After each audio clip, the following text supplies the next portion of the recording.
je m'appelle le docteur Jacques Constant, je suis un pédopsychiatre qui a été formé dans les années 60-70 et sur le marché du travail à partir de 70. Donc dans ma formation initiale, j'ai été très influencé par le courant psychanalytique, les vues qu'on avait à l'époque sur les personnes autistes, qu'on définissait très différemment d'ailleurs de maintenant. Et puis au fur et à mesure de ma carrière de médecin responsable d'un intersecteur de psychiatrie infanto-juvénile, d'abord, j'ai découvert toute la pathologie infantile, toutes les difficultés des pratiques par rapport à ce que j'avais appris à l'école, comme tout le monde. Et en ce qui concerne l'autisme, je me suis aperçu que la réalité résistait aux méthodes qu'on m'avait apprises. Je les appelais d'ailleurs des résistants, les personnes autistes, manquaient de savoir-vivre au point de me dire que les méthodes thérapeutiques que j'employais ne marchaient pas avec elles. Alors, j'ai essayé de voir ce qu'on pouvait faire.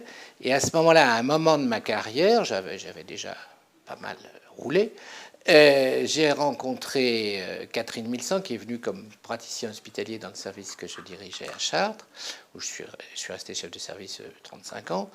Et elle m'a apporté les méthodes, enfin, la façon de penser anglo-saxonne que je ne connaissais pas. Et au début, ça a été difficile, j'ai résisté, parce qu'on a toujours ces habitudes culturelles précédentes. Et puis, elle a envoyé en formation Teach des personnes du service, et puis elle est partie du service. Et à partir de ce moment-là, au lieu d'arrêter l'expérience, je me suis dit, voyons ce que ça donne vraiment à partir des éducatrices formées à ces méthodes qui m'ont, somme toute, j'ai appris à l'inverse, j'ai appris par les éducatrices qui m'ont appris comment elles faisaient. Et j'ai vu des changements, alors pour être franc, pas tellement dans l'évolution des enfants, encore qu'un petit peu quand même, mais surtout dans mes relations avec les parents et dans mes relations avec les soignantes. Et ça m'a permis de penser que ça valait le coup d'essayer de changer mon point de vue culturel, si vous voulez. Voilà quel a été en gros mon parcours. À partir de là, j'ai spécialisé un hôpital de jour que j'ai dirigé pendant 7-8 ans avec ces méthodes d'environnement structuré. Puis est arrivée une collègue, Pascaline Guérin, qui venait de l'équipe de Tours, qui s'est occupée de cette unité. Et moi, j'ai créé en 1999 centre ici médico-social, qui est un centre médico-social géré par l'hôpital de Chartres, qui s'appelle la Maison pour les personnes autistes du département d'Eure-et-Loir, qui comprend un accueil de jour, le service d'accompagnement de jour, sous la forme administrative d'un IM Pro. Et puis un CESAD les jeunes viennent pour des séances 2-3 fois par semaine, et nous allons dans les établissements où ils sont pour accompagner les professionnels qui s'occupent d'eux. Alors si bien qu'ici c'est une sorte de laboratoire, on commence par une réévaluation à 14 ans, c'est 14-24 ans, une réévaluation de leurs difficultés, des ressources de la famille, et on travaille d'une manière assez originale, et on est content de ça parce que c'était avant la loi 2002. On travaille, comme je dis, un peu volontairement et de façon provocatrice, sous ordonnance parentale. C'est-à-dire que les professionnels demandent aux parents « qu'est-ce que vous voulez qu'on fasse ?» À partir de l'évaluation, qui est sûr, si quelqu'un nous demande, on veut qu'elle apprenne à lire et à compter alors qu'il ne parle pas et qu'il est à niveau épouvantable dans l'évaluation, on ajuste avec les parents. Bon. Mais en fait, cette façon de travailler qui révise la situation avec les parents selon qu'on a réussi à faire ce qu'ils demandaient ou pas, est extrêmement intéressante. Pour ça, on a des exercices pour répondre à ce que nous demandent les parents, qui sont évolutifs, évidemment.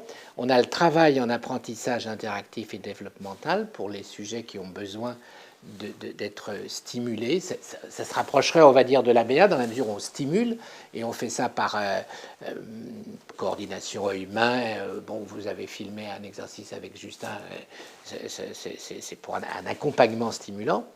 On a la partie travail en autonomie, qui, elle, se rapprocherait du Teach, avec la partie en travail seul. Et puis le travail de préparation professionnelle, parce que notre grande idée, c'est entre 14 et 24 ans, les évolutions existent toujours, elles sont lentes, mais elles sont permanentes, du moment que l'accompagnement est ajusté. avec quelquefois des reculs, avec quelquefois des difficultés, hein, parce que le comportement peut éclater. Mais donc voilà ce qu'on essaye de faire ici, avec cette notion de compensation, de prothèse de la déficience. Alors, prothèse des déficiences interactives par une pensée de l'environnement structurant, prévisible, aidant la personne à mieux comprendre le jeu relationnel, même si la pensée autiste spontanément n'aime pas entrer dans des relations avec autrui, et notamment en dépassant le manque d'initiative et en trouvant des astuces pour déclencher les séquences d'action. Compensation des difficultés de communication. Ici, on emploie principalement le système PEX, parce que l'appui visuel est souvent le meilleur. Je sais qu'il y a des équipes qui emploient le Macathon, qui marche bien aussi, mais c'est l'idée de trouver quelque chose pour contourner le déficit en langage et communiquer quand même. Et on s'aperçoit que les personnes autistes sont très sensibles à ça. Et quand ça marche, et ça marche souvent, elles sont très contentes de pouvoir entrer en relation, même d'une façon très simple, ça dépend de leur niveau. Et puis, compensation, c'est plus difficile des comportements gênants, en essayant de ne pas les laisser s'installer dans des stéréotypes répétitives et en trouvant à tout prix, grâce souvent à l'aide des parents, quelle est la motivation, leur goût pour quelque chose, ce qu'on peut essayer de faire. Voilà ce qu'on fait. Donc on expérimente tout ça ici, un peu comme dans un laboratoire, on le répète, et puis une fois que c'est un petit peu au point, on va tenter de le généraliser, comme on dit, parce que la pensée autiste est une pensée très contextualisée. Et des jeunes peuvent réussir à faire quelque chose ici qu'ils ne vont pas être capables de refaire dans leur famille ou dans un établissement. Et il va falloir les accompagner pour que dans un autre contexte, ils puissent le faire. Et c'est le travail qu'on fait avec les familles et les accompagnants. Voilà. Teach, ça se comprend dans le contexte américain où il n'y a pas la sécurité sociale, où les choses sont tout de même différentes. Mais c'est plutôt la philosophie. C'est-à-dire que finalement, ce que j'ai trouvé très intéressant dans cet abord, c'est l'idée de se dire, actuellement, nous, selon notre niveau de connaissance ou plutôt d'ignorance, on est dans l'incapacité de soigner radicalement ces personnes, de changer leur mode de fonctionnement.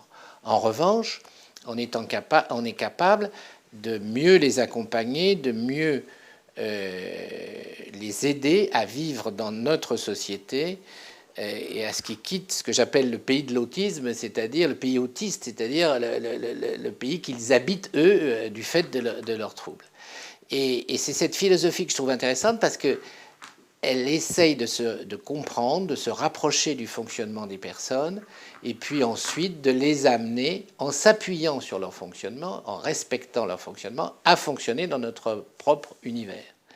Et notre difficulté à nous, personnes non autistes, que ce soit d'ailleurs parents ou professionnels, avec des degrés différents bien sûr, mais notre difficulté c'est justement d'imaginer comment ils fonctionnent pour s'identifier à eux et les amener à fonctionner dans notre monde. Chaque personne accueillie au CESAD a un emploi du temps personnalisé. Et adapté à son niveau de compréhension, c'est-à-dire que par exemple à son niveau de compréhension et puis aussi à ses modalités de communication. Par exemple, Ludivine, elle est plus sur les pictos, les photos, donc on lui a construit un emploi du temps avec cette base-là. Ou au contraire, on a Émilie, elle, c'est les pictos et l'écriture. Donc c'est pareil, les éducateurs ont élaboré un emploi du temps pour Émilie qui reprend ses mécanismes et puis son niveau de compréhension. Là, on a Yacine qui a un niveau de compréhension assez bas, donc on utilise des objets pour lui donner des informations. Ce petit jeton qui lui indique donc dans quelle salle il doit se rendre et qu'est-ce qu'il doit faire. Et puis on a des jeunes qui, comme Ahmed, qui ont besoin de savoir l'emploi du temps avec ce qu'ils font maintenant, mais aussi ce qu'ils feront après. Donc ça c'est très important pour Ahmed.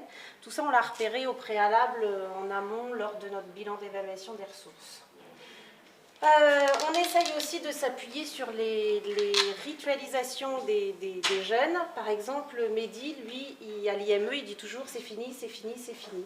Et puis comme il aime bien l'écriture, on a dit à Mehdi qu'il pouvait, en face de chaque étape de sa journée, dire une fois c'est fini et l'écrire aussi une fois. Ce qui fait qu'on utilise sa ritualisation, mais en même temps on s'en sert comme mode de socialisation.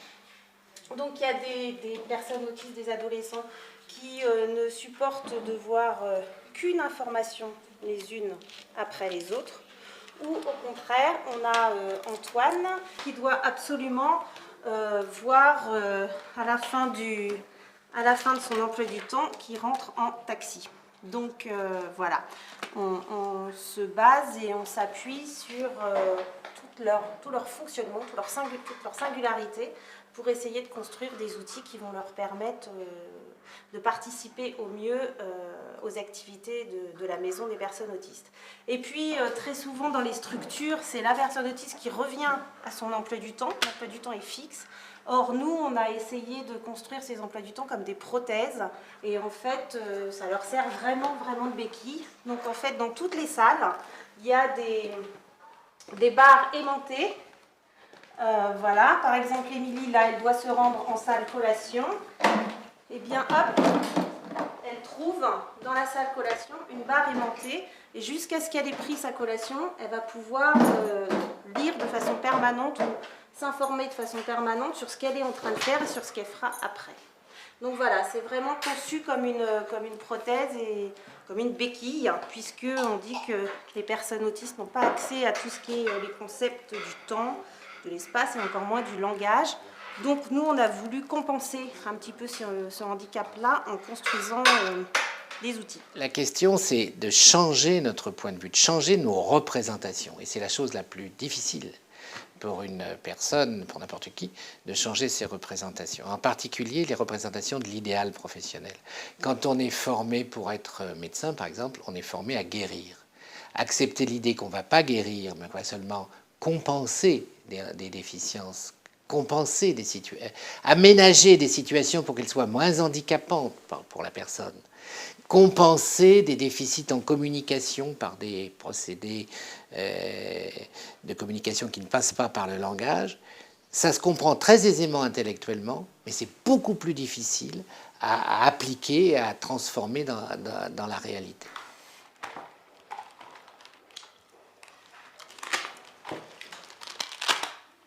Très bien, Yacine demande des chips à Denis. Et Denis va donner les chips à Yacine.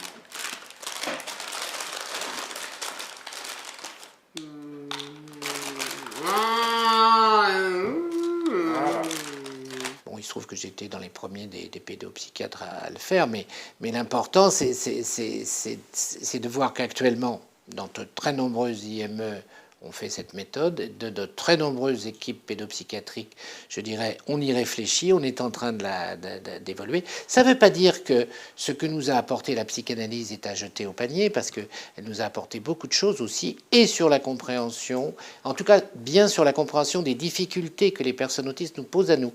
C'est surtout à ce niveau-là qu'elle reste très utile. Et enfin, dans des cas d'enfants très jeunes, certaines approches psychanalytiques gardent beaucoup d'intérêt et peuvent très bien d'ailleurs s'articuler avec les découvertes récentes de la psychologie développementale. Il faut sortir du conflit psychanalyste, non psychanalyste ou bien cognitiviste, etc. Il faut surtout voir l'intérêt de ces personnes et être très pragmatique. Au fond, ce que nous ont appris les Américains, et c'est là où ils sont agaçants parce qu'ils ont souvent raison, c'est l'humilité et le pragmatisme.